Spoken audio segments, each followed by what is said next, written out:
Welcome to an episode of The 30, this time doing a video cast with host and anchor for Sportsnet 650 in Vancouver.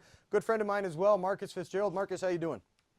Great to be here with you, Jas, as always. And I know it's almost 30 degrees Celsius in LA, not Fahrenheit, Celsius. It's a great day, and it's a great day to be with you. Oh, always is, my friend. Now, you are a lifelong Eagles fan. Yes, sir. We're going to get into the Super Bowl victory in a bit, but it was kind of cool because you were actually here in Los Angeles back on that fateful December day when Carson Wentz went down with an injury against the Rams. As you were leaving the Coliseum, what were you thinking? Well, the amazing thing about leaving the Coliseum was, and you may know this, and everybody at USC probably knows this, phone reception isn't necessarily the best. So when Carson Wentz goes down in that game, we're thinking maybe at worst it was a Charlie horse, maybe, or a deep thigh bruise or something like that, a contusion that would keep him out the next week.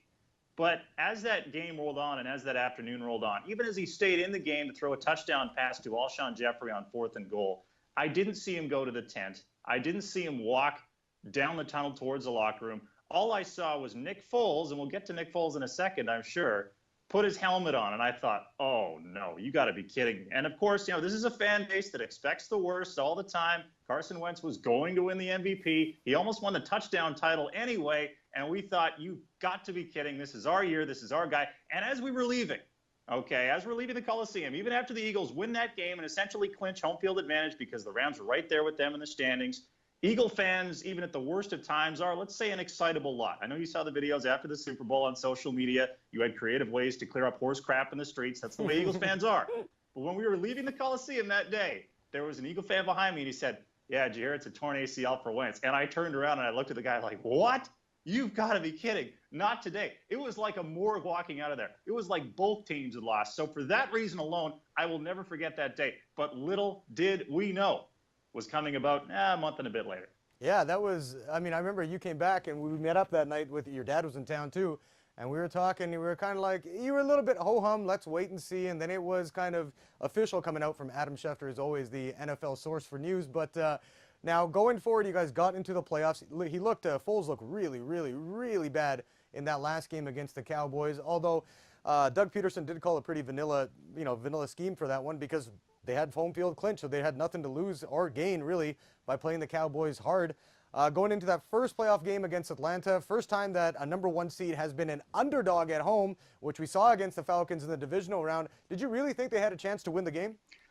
No, I did not think they had a chance to beat Atlanta. I thought that the only way this team was going to win, based on what I saw over the last few weeks with Nick Foles, they were going to have to run the ball, not turn the ball over, and play ugly and win ugly. And we saw that in the Atlanta game. We also saw the turnovers, and I started to freak out. Al Michaels had a great line on NBC.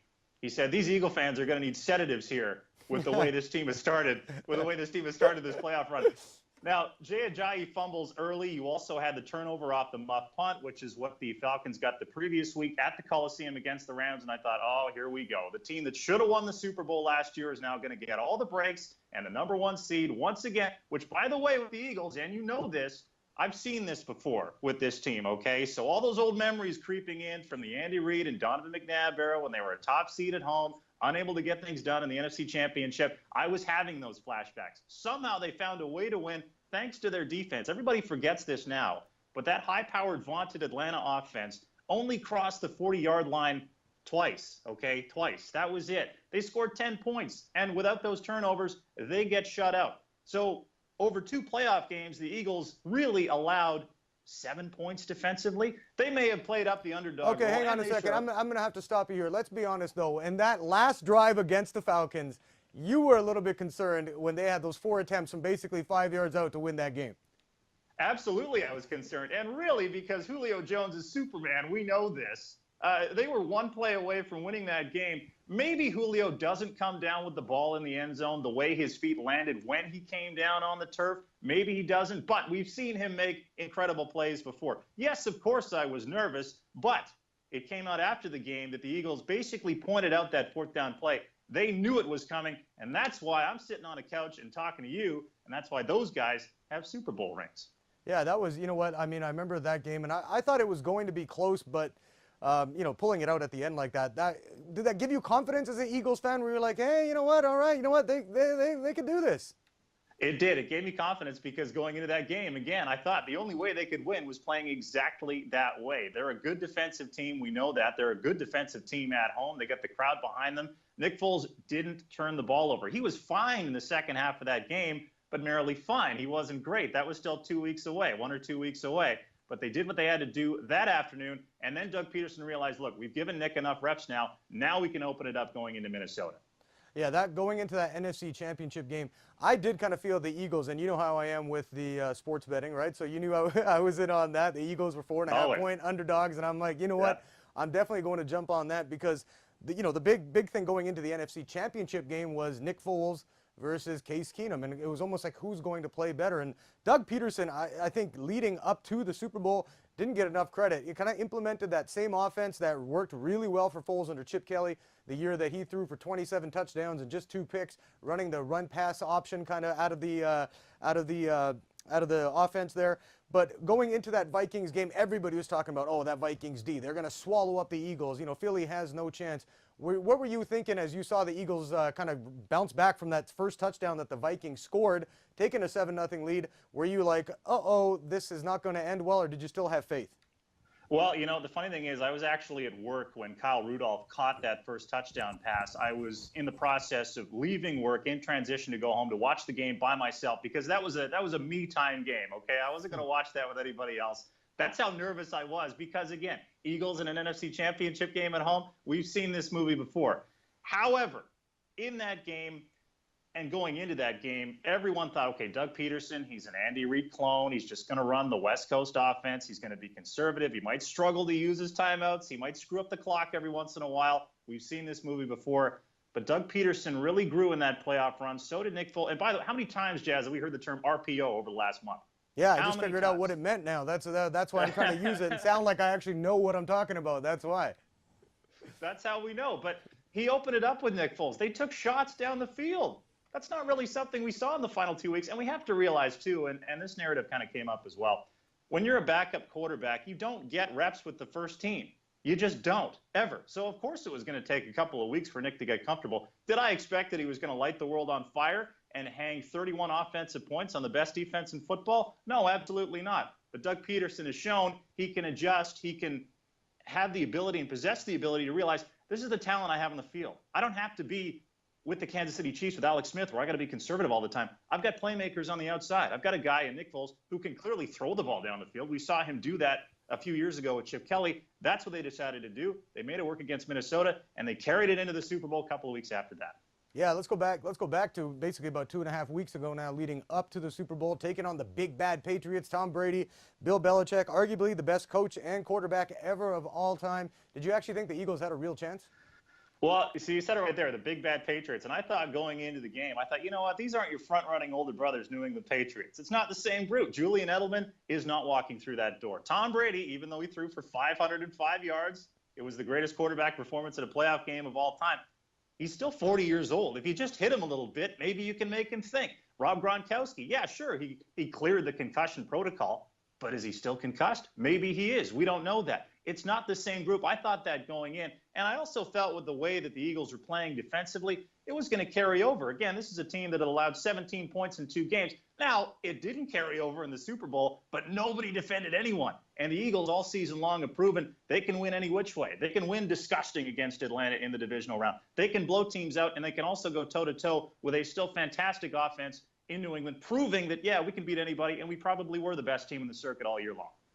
Yeah, it was, that game was probably the best Super Bowl game I've seen of all time in terms of going back and forth. Even though the Eagles did get up double digits a couple times, you always felt like, hey, you know what, this game isn't over yet. It's going to come down to the final few plays. And then when Alshon Jeffrey got the first touchdown of the game, and I saw that, I'm like, okay, yeah, you know what, this is going to be a good one. And then as we got towards the end, I saw some pictures of you online, kind of dipping and ducking in the corner. How nervous were you feeling when the Eagles had the lead? Brady got the ball back before the strip sack there that Derek Barnett had. Well, the Eagles take the lead there, and I think, okay, they're where they need to be. They're up ahead, but they still have 2 minutes and 21 seconds on the clock with a 2-minute warning and an extra timeout for Tom freaking Brady. The talk all week was, well, the Eagles will probably win this game. I don't think the Patriots can, and if they do, I don't feel good about it. However, if it's close at the end, we all know what's going to happen if Tom Brady has the ball. So that was absolutely going through my mind. And it's funny because I was in a party atmosphere at this game, Jazz. It was in Surrey, a place you know very well. There was about 20 people there. And when Tom Brady had the ball knocked out of his hands by Brandon Graham, I was pretty conservative fan-wise throughout the entire game. Because I'm there, I'm with people. I don't want to be a jerk. I don't want to be that guy. But when Brandon Graham made that play, that was the one time that I came to life because I knew that was the one turnover they needed. And it actually played out the same way the game in Los Angeles did against the Rams that I was at the month before, where nobody could stop anybody, but the Eagles got one play at the end. It was that same blueprint that we saw in the Super Bowl. And yes, of course, did I want to puke because Tom Brady was on the field and I knew he was going to take them down and score? Sure. But not everything happens the way you think it is. Yeah, you know what? When they took the 33-32 lead there, I was like, okay, you know what? They're the ones who are going to come up with the big stop. Either it's going to be a pick against Foles, or they're going to come up with a fumble, or they're going to get the ball back and kind of just run out the clock and just get a series of first downs that run the Eagles out of timeouts. That obviously didn't happen. That final Hail Mary play, when you saw that go up, were you a little bit scared? Were the cheeks getting a little bit tight at that point? I was scared, and you know, I've seen the videos on social media of the Eagle fans erupting into tears and yelling and screaming. I didn't do that because I was so into the moment that there was still 10 seconds on the clock when Tom Brady released that ball. When it hit the turf, I thought for a second, there's still time on the clock. They're going to get one more shot here. And then the NBC cameras cut to Doug Peterson hugging, I think, Deuce Staley on the sidelines. And I just kind of held my arms up, and I thought they did it. They won the Super Bowl. I was incredulous at that point. It was surreal. How do you react when something that you've envisioned in your mind for almost 20 years actually happens? You never know. You can't plan for these things. I wish I could say that I went crazy. I didn't. It was just kind of surreal. Put my hands up. But I will say this, though. After a few minutes, I turned to the party and said to no one in particular, does this mean I can just be a regular-ass football fan now? Can I just be a regular fan and not have to complain when the team does something bad on special teams in the middle of September? That's what I'm used to. And now I don't have to do that anymore. Well, you know what? You can't just be a regular fan, let's be honest, because that's what makes being a fan fun is the fact that you get to see this. And, I mean, I'm a Niners fan. We do have some hope with Jimmy Garoppolo, and I did actually think about that. I'm like, man, when am I going to get to see my team win? Listen, Super Bowl odds for next season. They like Jimmy G in Vegas. They do. That's always a good thing when you look at the odds. I think they're 20-1. They're about they're in the top 10 in terms of odds to win the Super Bowl. But, I mean, to experience it, does it come close to what you'd feel if the Canucks win a cup? Well, you know what? I think the Canucks winning a Stanley Cup would be the first one. I'm not sure how that would play out. I'm sure I'd be thrilled, probably even more excited than the Eagles winning a Super Bowl. But I will say this. The Eagles, in my mind, as a fan, I have teams that I root for in all four major sports.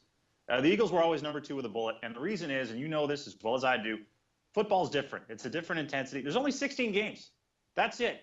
The favorite team you root for could start out 0-3, and you think, all right, well, we're done. We're gonna throw away another year here. That's the way it goes. So everything in football is magnified. That's why you get mad when the special teams coach makes a bad decision in the middle of September. So when it finally crests and you finally see that Super Bowl victory, and you bought the championship hat, and you bought the championship T-shirt, which is on the way, by the way. You know that it is. you wonder, how am I going to react now? But I made the mistake today, Jazz. I'll be honest with you. I actually Googled Eagles cap situation, okay? And their salary cap for next year, they're $10 million over going into next season. They're going to have to make some decisions. And I thought, why did I do that? Why did I look at that? Now I'm worried about next season already. It's been 3 days. 3 days, and already I'm worried for next season. So maybe I'll still be a fan, just not quite as intense as I once was. Yeah, I think that's more like what it is. Like you have probably like a 5. Personally, I would look at it.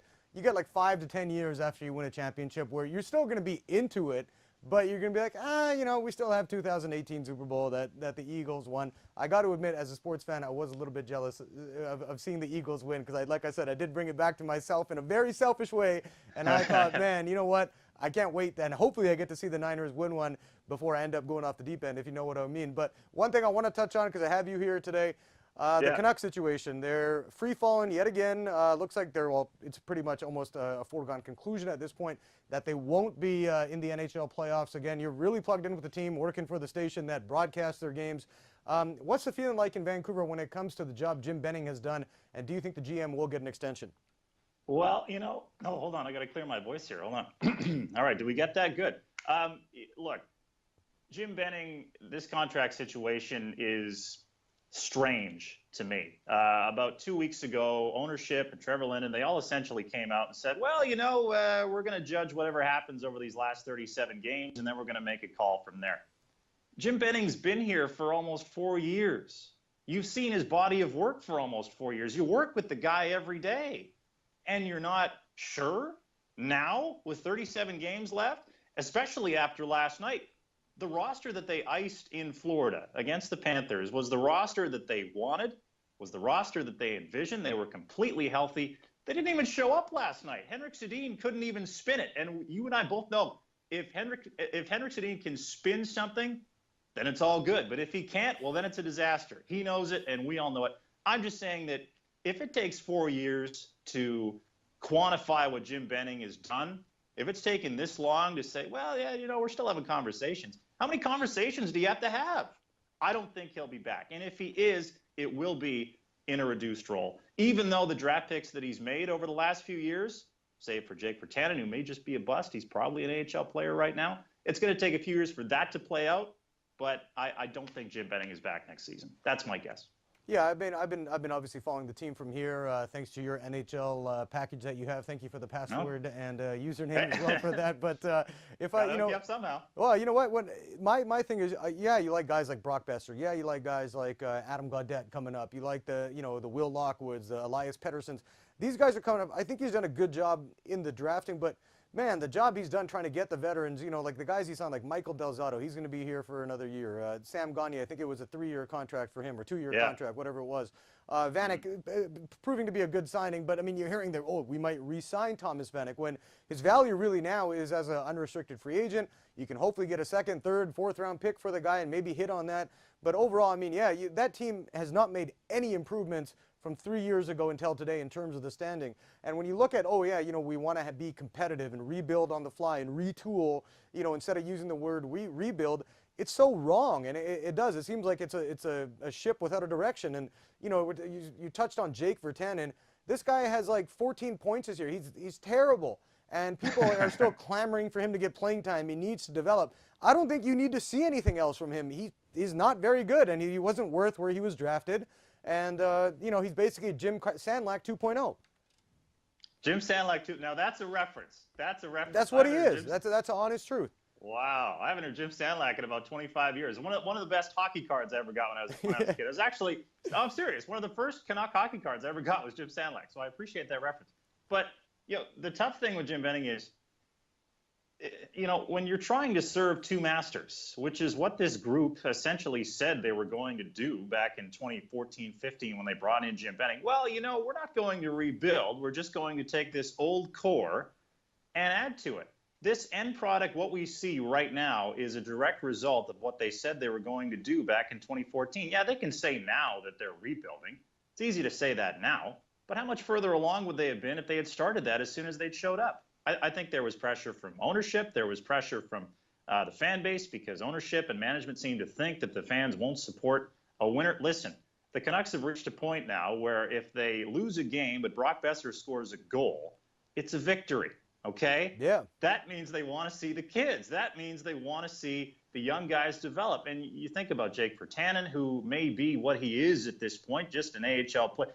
You know what? I think of Raffi Torres, actually, when I think of Jake Virtanen. We forget this now. Raffi Torres was a 5th overall pick once upon a time. Was he a star? Was he an all-star in the NHL? No. Maybe that's where Jake Virtanen's headed. Maybe that's Jake Virtanen's ceiling, and that's very disappointing considering where he was drafted, but maybe that's where he's going. I just think, again, getting back to the initial point, if you're having to serve two masters, you're spinning your wheels, and now you're here.